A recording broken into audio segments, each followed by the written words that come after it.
Today at 4 p.m., Roger Federer will play Radu Albot, the Moldovan who is at the highlight of his career. He's at the peak of his career right now. We're going to go through a little scouting report and kind of talk about some of the things the Federer coaching team will surely be talking about in preparation for today's match.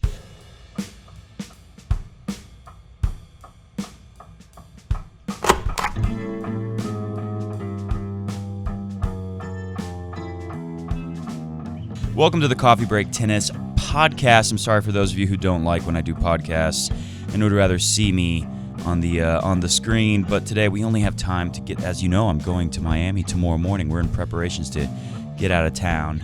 So let's get through this podcast. And thanks for being here. Make sure you hit subscribe down below. Give us a thumbs up if you like what we're doing here on the show. So first, let me just start. Pardon me. Let me just start with a comment. This is from Nestor Huez. I think I'm saying that right, Nestor? Anyways, he says, this is from our last video, which was the Miami Open Draw show. And he says, Matt, I really like this show, but is tiring all of your criticism about the slow courts.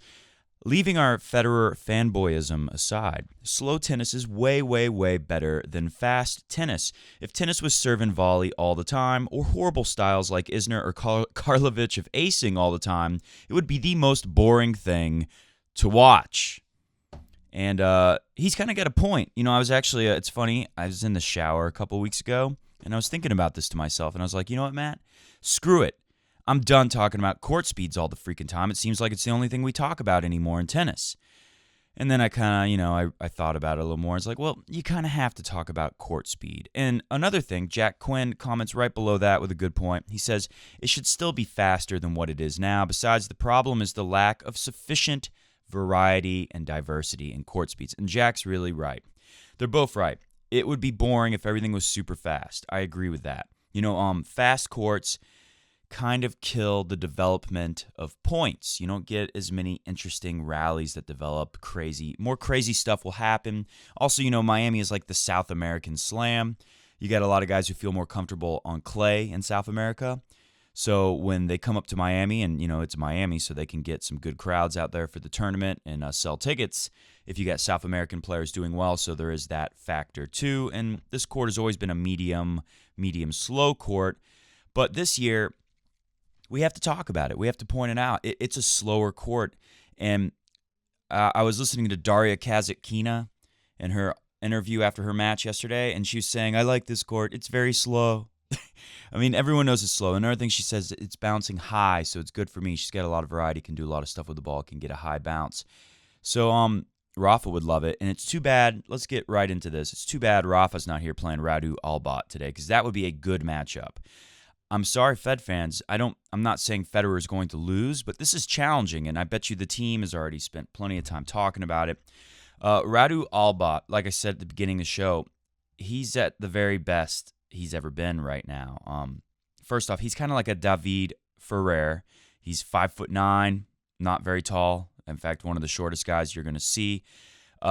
He only recently broke into the top 100, I believe, in 2016, so only in the last few years.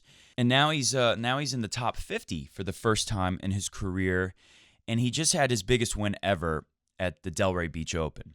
So that's was that in February? So he's just got his first tournament win ever, and as you know, Delray Beach Open, that's a serious tournament, and he had some big wins. First off, he took down Ivo Karlovic, and this is Ivo Karlovic has won this tournament at least once, maybe twice. Been in the final more than once, and that's a faster court than this one.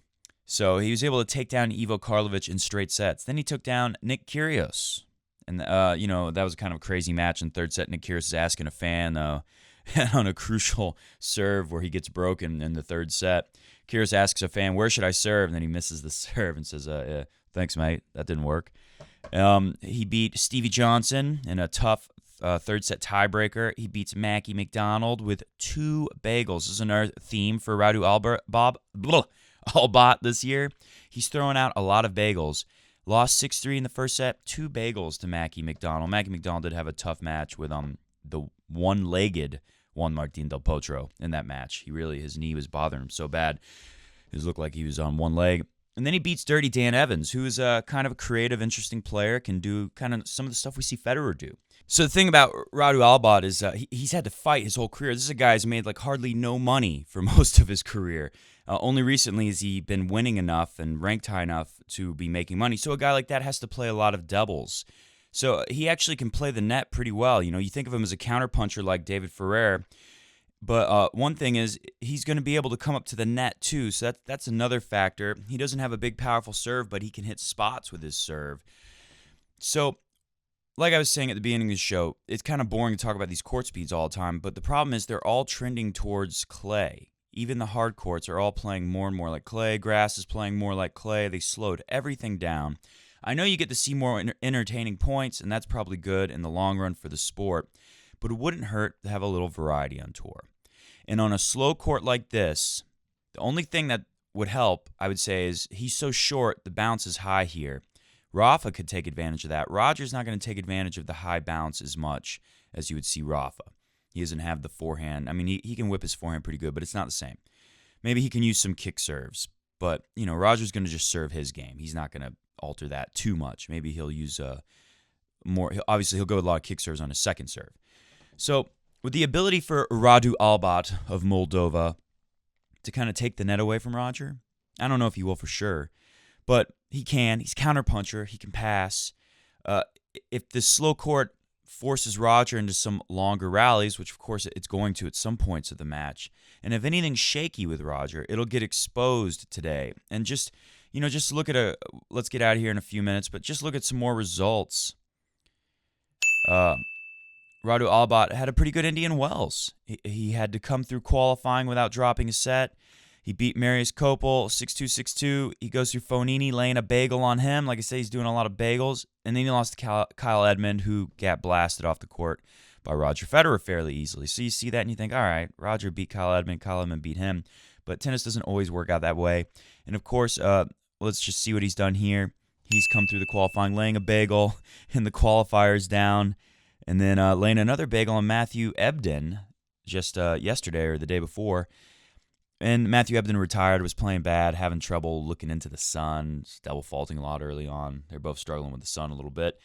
So anyways, he's here. He plays Federer today, 4 p.m. I think Federer can get through. Comment below what you think. I just think this is a tricky first round. There would have been some other people maybe Roger would rather play. And if Roger's struggling at all, look for this guy to really make him work. He's laying bagels. He's winning. He's at that peak of his career right now. He's really loving life out there on the tour. He might not get so nervous to play Roger. This strikes me as a guy who might not care so much. And then one last thing is they've never played. So, like I said, he presents some unique challenges in the matchup. This slow court. Going to have to play some long points with this guy. He's very comfortable rallying and counter-punching against Roger. Roger might have some trouble hitting through the court, getting winners against this guy. Maybe think like that, what was, I think it was a French Open match, a horror nightmare match for Fed had some years ago where Federer, it really looked like he might lose at the French Open kind of early to Gilles Simon. Think of a matchup like that. Something like that could happen today. The team is aware of it. This is the first time they've played, like I've said, so it presents its unique challenges. Of course, who do you ask me who I got? I got Roger Federer winning the match. All right, thanks for watching the Coffee Break Tennis podcast. We'll see you with some real videos when we're in Miami. You'll probably get something out there Monday or Tuesday. Be the next time we see you. See ya!